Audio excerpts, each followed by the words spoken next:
I have been in love with teaching and reading forever. Back in the day, I even taught my dolls and toys to read. That was my favorite after-school activity. Turn around, Jack in the Box, and repeat the sound of the letter B. Okay, Chatty Cathy, read the word on the board. Big Bear, what's your favorite part of the story? Throughout my 35-year career as an educator, I had the pleasure and opportunity to work with many children and parents in various capacities. Along the way, there have been lots of stories that stand out, and during our time together, I want to share some of them with you. Let's start with Chris. He had a troubled family background and a hard, don't mess with me attitude. Chris was the sixth grader who nobody wanted. Not in gym, the lunchroom, language arts, math, music, science, and definitely not the library. Chris was assigned to my remedial reading class, and when he wasn't with me, Chris could usually be found in the main office. Whenever I went to check my mail, Chris was there.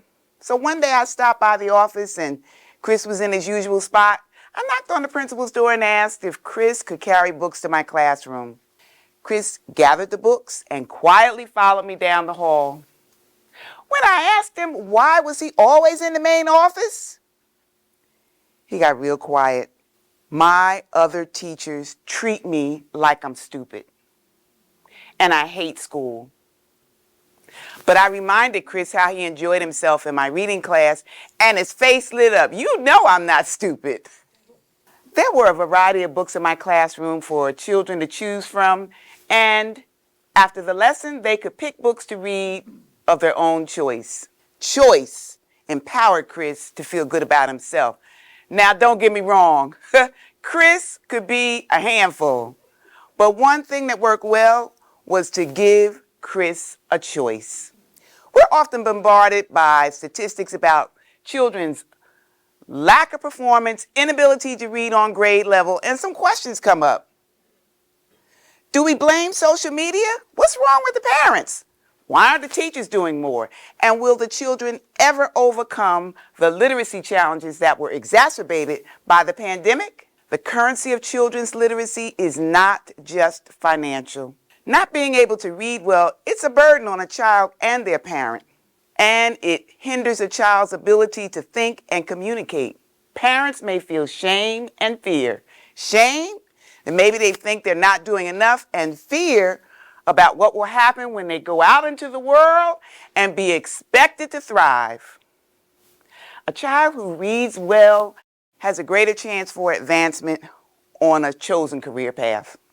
I spent an entire year substitute teaching when I first graduated from college. I remember a group of bright-eyed kindergarten students patiently waiting in the reading corner as I read Leo the Lion. I pointed to one little boy and said, "Please tell the class the sound of L." He fought back tears and said, "I don't know that sound. I don't know any of the sounds." That defeated look on his face was hard to take. How did little sweetheart make it to kindergarten without knowing letter sounds? My mother and my grandmother were my reading role models. I remember my mother reading thick novels over the weekend instead of watching television. And there were 2 times a day that my grandmother could relax and read her favorite newspapers with her feet up on the hassock in her easy chair. In the morning, she read the Newark Star-Ledger, and after dinner, she read the Newark Evening News. I witnessed reading for knowledge and pleasure, and their examples fed my desire to learn to read and made a tremendous impact on me. Now, on another substitute teaching assignment, I encountered a girl who seemed friendly in a 10th grade English class. After I read a chapter to the group, I called on her to tell the class what she thought the chapter was about. She looked at me and shouted, "I don't know. Why are you asking me?" Then she mumbled something about hating books. She had not learned that reading could stimulate her mind, enhance her emotional awareness of her peers, and most importantly, boost her self self-esteem. I couldn't figure out how she made it to the 10th grade, not knowing how to listen and understand what had been read.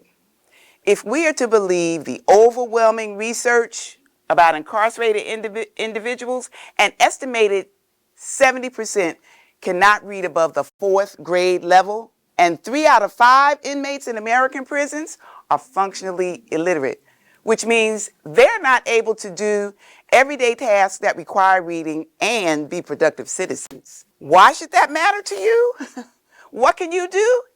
It's not hard. You just have to do one thing. All of us want to be safe. All of us want our communities to function at its highest. So all of us can do something to help a child become a rock star reader. Did you know that reading by 3rd grade, reading proficiently, is an important marker to a child's academic success? And that individuals who read at least 10 books when they're children can grow to earn 21% more income than those who do not? In contrast, the lack of proficient literacy skills is linked to increased dropout rates, which can lead to a life of poverty.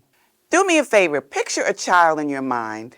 Now, it can be your child, a grandchild, niece, nephew, cousin, child of a friend.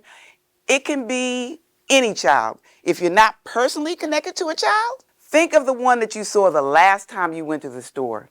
Now, suppose Chris, or the shy kindergarten student, or the disengaged 10th grader was the child in your mind.